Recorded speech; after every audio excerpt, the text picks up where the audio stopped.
ArtSea, and today I'm going to be doing a balisong trick called the pen twirl.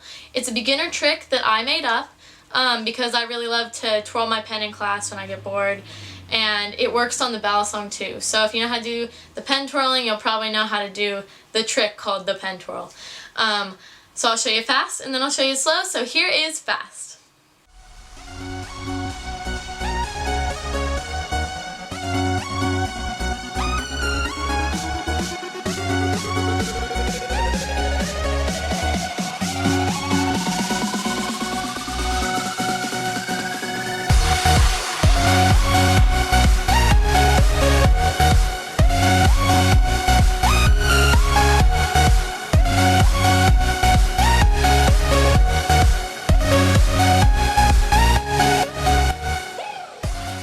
Okay, so in order to do this trick, you're going to hold the knife by the safe handle. That's the one without the latch. My knife doesn't have a latch, it fell off.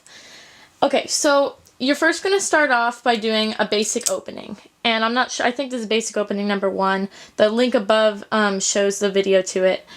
And so you're just going to do basic opening. And you should be able to do that before you learn this trick. And then the next thing you're going to do is you're going to do a basic pen twirl.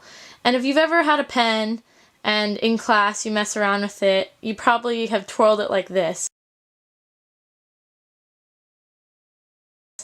So you're going to have the knife like this. You're going to take your pointer finger, put it here, let go of these two fingers, let go of your thumb, and you're going to twirl it like this between your two fingers.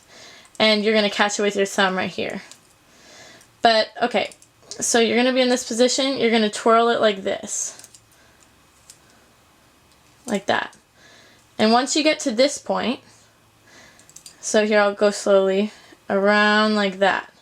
Once you get to this point, you're going to let go of this handle, the bite handle, and you're going to do a Zen rollover. Okay. So you're going to go out, then you're going to get your pointer finger, go around, and then do a Zen rollover. Okay, out, here, and this could be diagonal, horizontal, it's just meant to look cool. But yeah, once you get to this point, it's going to be in motion, and you're just going to go around. And I think it's a really cool beginner trick. It's just something I use in a lot of compilations.